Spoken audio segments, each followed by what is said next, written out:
প্রিয় ভাই বোনেরা বক্তব্য শুনবেন? আচ্ছা, তাহলে কথা বলি আমি, কিন্তু একটু শান্ত হয়ে বসতে হবে সবাইকে, তাহলে কথা বলা যাবে। ওই যে তো কথা বলা মুশকিল। এখন এই যে এখানে হাজার হাজার ভাই বোনেরা উপস্থিত আছেন, মঞ্চে দলীয় নেতা কর্মীরা আছেন, সামনে মুরব্বীবর্গ আছেন। আসসালামু আলাইকুম। আসসালামু আলাইকুম। ভালো আছেন সবাই? আচ্ছা, প্রথমেই আমি আপনাদের কাছে ক্ষমা চাই নিচ্ছি, কারণ আমাদের এখানে আসার কথা ছিল 6টার সময়, আমরা এসেছি এখন কটা বাজে? 12টা বাজে গেছে না? 12টা বাজে, 12টা 12:30 বাজে বোধ নাকি। এখন প্রিয় ভাই বোনেরা, রাত তো অনেক হয়ে গেছে, কথা লম্বা করে লাভ নাই।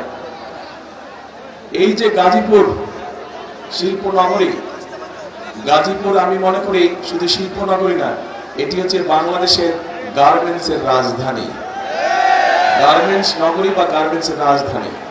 এখন এই গার্মেন্টসে আমাদের লক্ষ লক্ষ মা বোনেরা কাজ করে, ভাইরাও কাজ করে এখানে। এই গার্মেন্ট শিল্প কে এনেছিল এই বাংলাদেশে জানেন আপনারা? কে এনেছিল বলেন তো?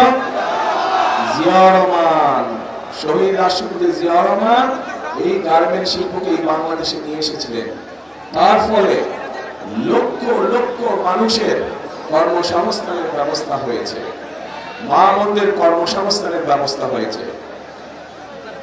এই যে বিদেশে আমাদের শ্রমিক যায়, সেই শ্রমিক পাঠানোর ব্যবস্থা কে করেছিলেন? সেটাও শহীদ রাষ্ট্রপতি অর্থাৎ বিএনপি সরকারই করেছিল। তারপরে এই যে আজকে মা বোনরা যে ফ্রি শিক্ষা, আমাদের মেয়েরা যে ফ্রি শিক্ষা পায় স্কুলে, সেই ক্লাস 1 থেকে ইন্টারমিডিয়েট পর্যন্ত, এটা কে করেছিল বলেন তো? খালেদা জিয়া।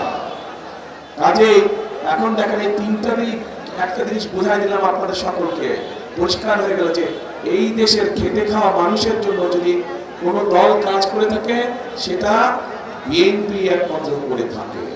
প্রিয় ভাই বোনেরা, আগামী 12 তারিখে নির্বাচনে বিএনপি ইনশাআল্লাহ জয়ী হলে পরে আমরা অনেকগুলো পরিকল্পনা নিয়েছি।